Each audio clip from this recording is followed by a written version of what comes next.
Wait, it's on me. We're going to do this again. All right, we're on. We're live. Welcome. Reverend Valerie Love and the Millionaire Club. Millionaire Club, make some noise. Hi. And we're in my office right here in Washington, D.C. And we're going to go do a quick snippet of the law of correspondence. This came to me as an inspiration today when I was in hot yoga.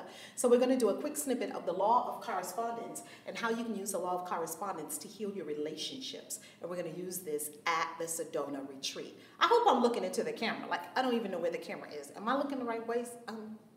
Where? Tania. I think it's... Oh, down here somewhere. Okay. Am I looking in the camera now, yes, Tania? You're looking right at me. Hey, LuvTubers. So how can you anchor love in your relationships? Create unconditionally loving relationships. Why is that even important? It's important because the relationships are the temple of the Holy Spirit, right, Tiffany? So everything that you're going to learn in relationship. In relationship with yourself, the great I am. In relationships with other people, in relationships with the moon, the sun, the stars, the earth. Relationship with the whole universe. What is your relationship with money? What's your relationship with work? What's your relationship with your destiny, your calling, your purpose, right? Everything's about relationships. So how can you use the law of correspondence in your relationships so that you can create peace, love, tranquility in your relationships? So what is the law of correspondence? The law of correspondence is this. Here's you, okay, smiling. Here's your outer world. Outer world, okay? And the law of correspondence says anything that's over here in your outer world has a correspondence inside you. If something over here is in your outer world that looks like this, there is a correspondence in you that looks like this. I love that. Can you see that? Yeah, because if it's like that, then what it should be supposed to be, they're supposed to be, it should make it more easy for you to figure out what you have to do. Yes, absolutely, Coach Tiffany. But what do people do? They stay over here in other people's business, stay in the outer world. There's a person over here with some kind of issue. They're mad. Let's say they have a blocked throat chakra. You're viewing that. You're upset about it. You don't like it. You don't like what they do. Law of correspondence says, you got the same damn thing. Yeah. Everything in your outer world has a correspondence in your consciousness without exception. It is impossible for you to see something in your outer world that's not a part of your own consciousness. Oh, wait, you can't see it. Wait, I have a question. Come on. Coach, so you see a lot of stuff. I see a lot of things. That doesn't mean that you have an issue. That just means it just means that you're you might have had. Excellent question about this. This is how you know if it's an issue or not an issue. How do you feel about it? Yeah. as you're with the experience? So let's say triangle. Oh, triangle. You don't feel good, bad. It's neutral. It doesn't even raise a hair on the back of your neck. Well, that's not an issue. You just know triangle is also something that was in you, maybe you healed it, is in you now, and maybe you're healing it, working on it, or it's in you, but you don't even know you have it. You haven't even become aware yet that you have a triangle in you, which is why triangle keeps showing up in your outer world, so the universe can continually wake you up. Hey, triangle, you have a triangle in you. Oh, I have a triangle in me. No wonder I keep seeing triangles everywhere. This is law of correspondence. See, this is always corresponding. Does everybody understand what we're talking about here? Yes. This is always corresponding. You see something out here, there's a correspondence in here. So, why am I talking about this today? I was in hot yoga today. Love hot yoga.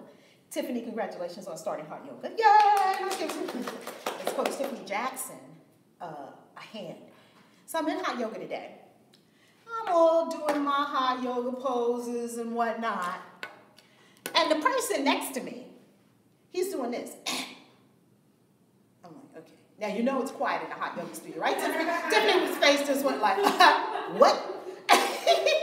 You know, so, you know, at first, I'm just in my, you know, zen, and you go into a pose, and maybe let's say we're doing half moon pose, right? So we're doing half moon pose, and he's all like, so at first, I didn't pay much attention. A couple of poses later, we're really in it, and between every pose, he's like, and after a while, I'm like, you know what, dude? Practice hot yoga next to somebody else.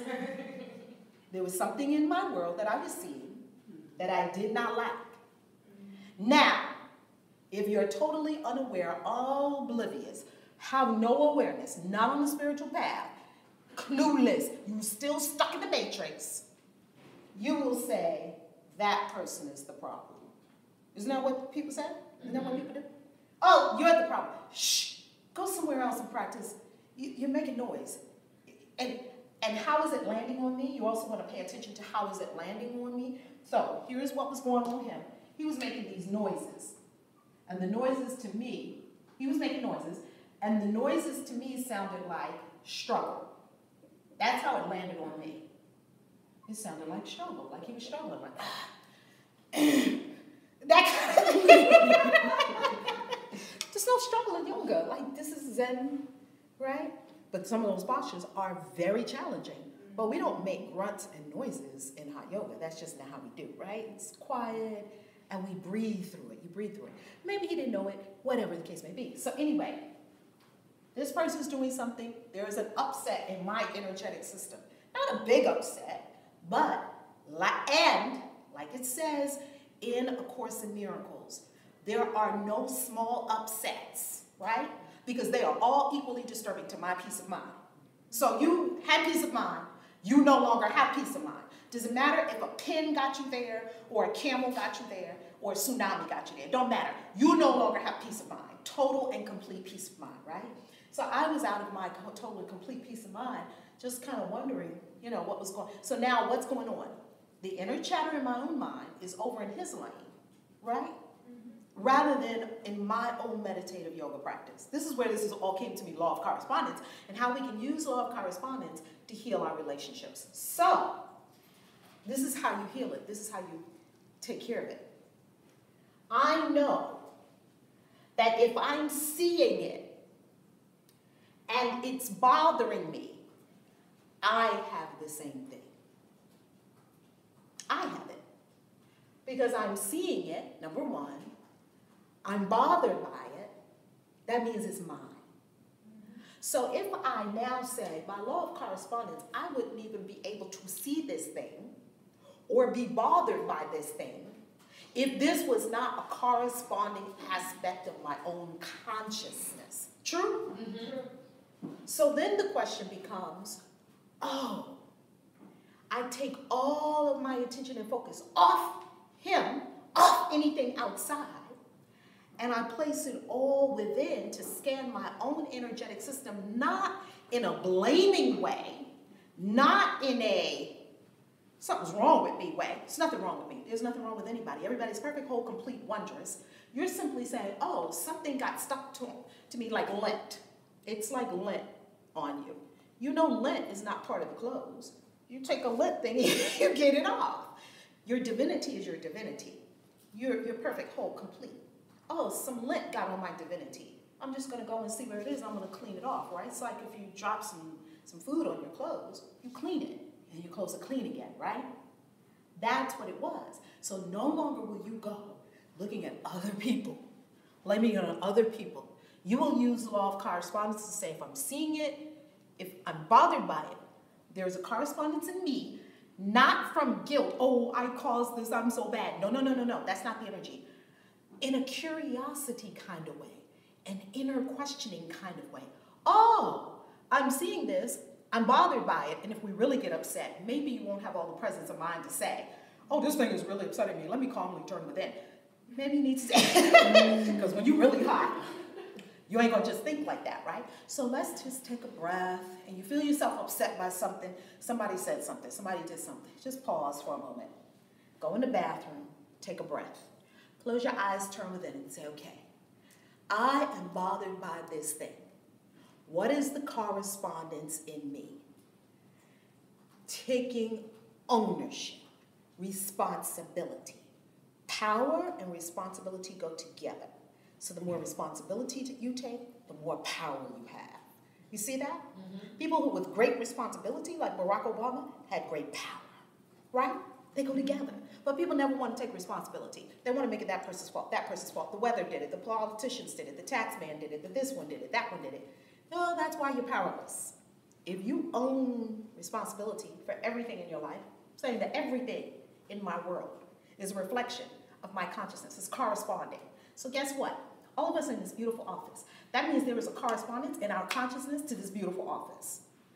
Then that's desired. Nothing to change. You like it. All this pressure in my body, I feel all the muscles in my body tensing up just listening to this. Wow. I know what this is. But You know it.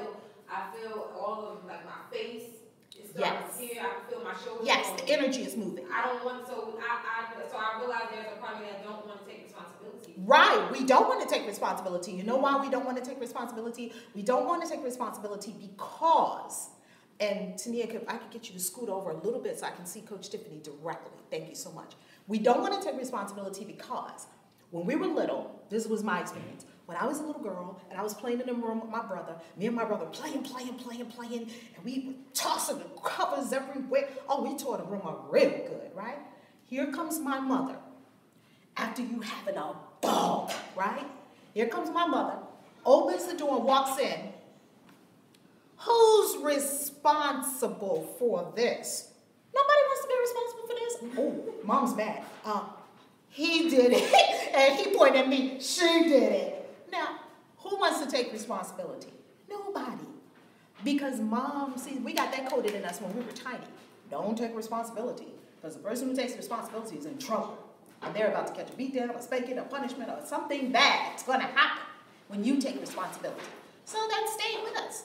However, is that going to serve you as you're an adult and you're an avatar, a spiritual master? Is that going to serve you not taking responsibility? Your life will go to hell in a handbasket real quick. You'll be blaming everything for everything. It'll be very painful, and you'll be in victim consciousness, and it'll be very painful. Right? Yeah. So this law of correspondence helps you to take responsibility for what? For everything that's your Everything in your world. Responsibility. Responsibility. What does responsibility mean? The ability to respond. Ability to choose my response. Oh, Exactly. ability to choose my response. Yes. Okay. Response. Response. Responsibility. I have the ability to see something and choose how I am going to respond to that. If I am not in choice, this is a function of choice, yes? If I'm not in choice, then I am unconsciously choosing. What does that look like? That looks like reaction. Painful. You do something, I do the same thing. You do something, I do the same thing. You do something, I do the same thing. I'm unconscious. Just every time you pop up and do this, I do this. After a while. Every time, right?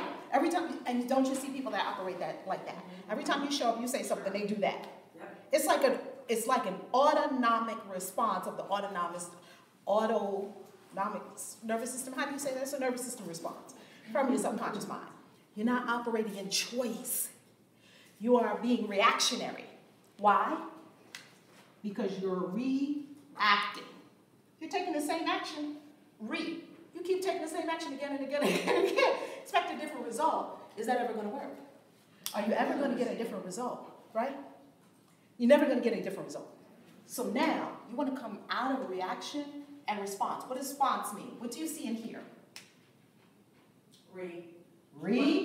And this. What is this?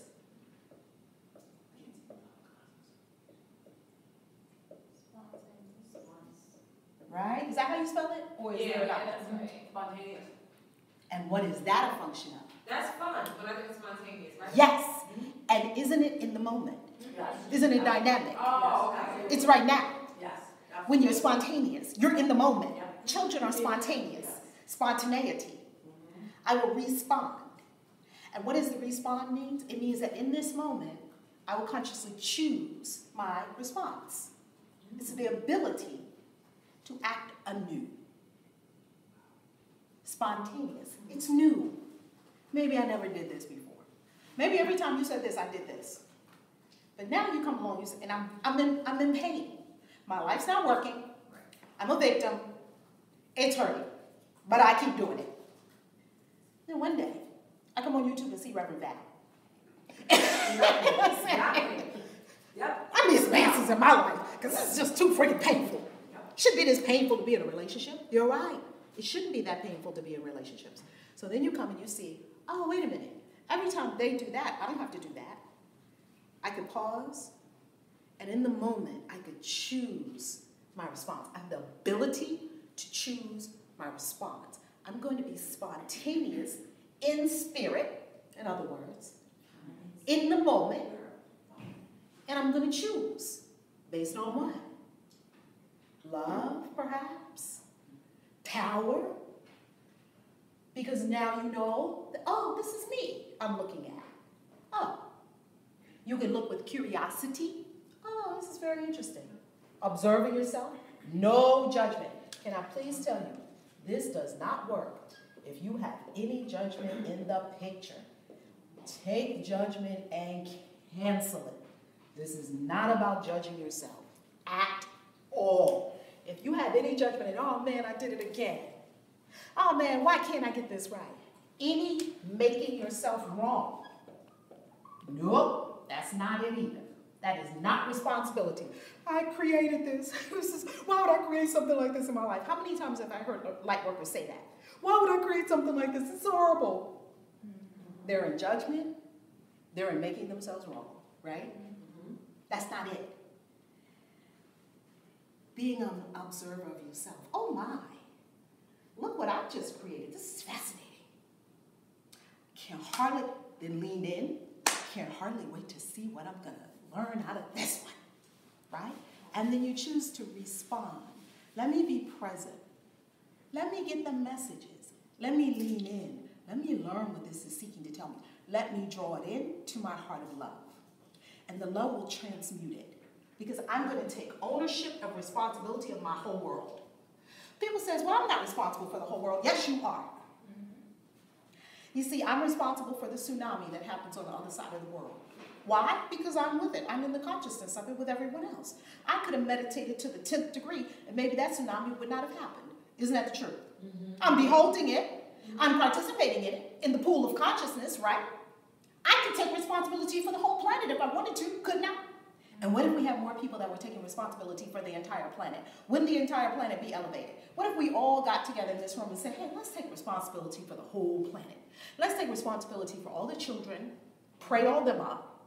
Let's take responsibility for all the elders. We're going to pray them up, put them on our vision board for happy elders every day. You don't ever have to leave your room. You don't ever have to leave your house. This is energy. What if we took responsibility for all the homeless people in the world and said, every day we're going to pray at 12 noon for all the homeless people in the world? How long before we would all end homelessness? This is all consciousness. This is energy. Responsibility means I own it. This is mine. Not mine in a bad way. By law of correspondence, if I'm in the experience, I'm seeing it, I'm bothered by it. Universe is simply seeking to wake me up, to show me that there is something corresponding in me.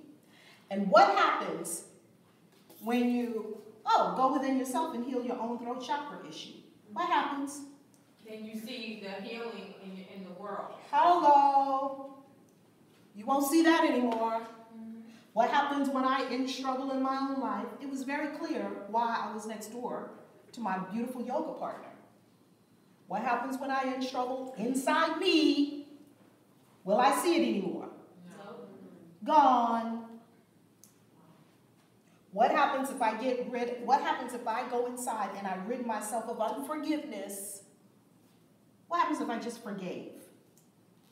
I'm just going to forgive. I'm going to forgive myself, my mama, my daddy, everybody. What happens? Then unforgiveness won't exist in your reality anymore, in your outside environment. Like magic. What happens I say, oh, I have unworthiness down here, my sacral chakra or my root chakra. Okay, I'm going to know my worthiness. I'm going to feel worthy. I'm going to rid myself of unworthiness. By the way, it'll fix your money too. What will happen of seeing tons of bills and blah, blah, blah? What will happen to all that? It has to go away. Why? Because there's no corresponding energy in you for that to latch onto. So it might still float around somewhere. Wouldn't affect you at all. Because now you're clean and clear. Because like attracts like. Like attracts like. That's the law. That is the law. So all you lovely people that tell me, now, this person came and did this. That person said that. I didn't like it. He tried to actually do so-and-so. He was trying to tell me what to do. He, she, they, him, her. Oh. Let's go to the law of correspondence. Let's go to the videotape, shall we? That was you, boo. That was you. Oh, you. That was you, boo. Oh, you. Like, what? No, Reverend Val. See, it wasn't me. And people tried to prove their misalignment with the law and think that they're going to win. You're never going to win fighting with the law because the law is the law. Have you ever tried fighting with the law of gravity? How did that go for you? Just go to the top of the building. Have an argument with the law of gravity. How is that working for you? Look, this is, hello, here we go. Everybody ready for law of gravity lesson?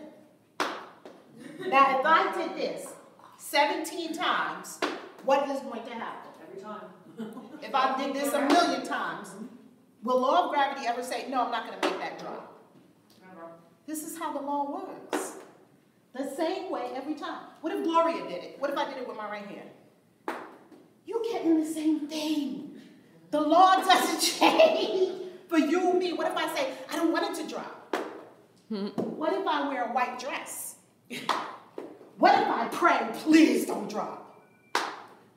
It's dumb to fight the law. You're hurting yourself. That's an easy one. It's very easy. It's an easy. Law of gravity is easy. Then you like the So simple. Right. The spiritual laws work exactly the same way. They're that simple. But you didn't know about the law of gravity when you were born. Yeah. But didn't we all quickly learn? Yes. My kid will walk Yeah. Kids roll off the bed. You didn't know. Your soul knew about law of correspondence when you were born. You didn't know about it consciously. You went through life painful, thinking it was them. Thinking it was out there, up there, up there, up there, up there, up there. No, it's in here. And you see it out there, you say, oh, let me clean on that. You close your eyes, and how do you clean on it? I love you. I'm sorry. I'm sorry. Please forgive me. Thank you. Ho'oponopono. That's one way to easily clean on it. Oh, I see another something in whatever it is. Bill, somebody you don't like, somebody said something, whatever. You don't like it, right? It's either desired or not desired. This is all desired. Lovely, right? You can own that too. You created desirable experiences in your life. You created loving relationships with people who love and support you. You created greater abundance, greater purpose, soul destiny. Isn't that what all of us created here? Yes. So we can all take responsibility for this together. You know, somebody comes in your world calling you whatever, misbehaving. Now, be clear. You are not responsible for the actions and behaviors of another person. They are responsible for their actions and behaviors. You're responsible for your world. So why are they in your world acting like that? Somebody's in your world being abusive. Okay? Doing whatever, saying whatever. There are how many people on the planet? How many people? Could we say 7.5 billion people on the planet? Is that 7.5 billion people? Approximately. This is the question I ask myself. 7.5 billion people. That's a lot of people, isn't it? But for some strange reason, someone is in my world being abusive. They could be in any of the 7.499999999. Why are they in my world being abusive? That's for me to check. They could be abusive all they want, but if they show up in my world being abusive, ooh, let me check myself. You're never gonna fix it out there. There's nothing to fix out there.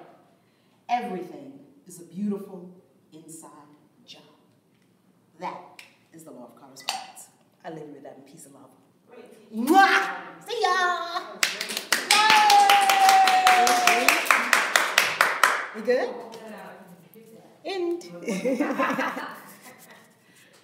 Oh, how do we end? Oh, where's the end? Finish? Where's the finish button? It is so odd, isn't it?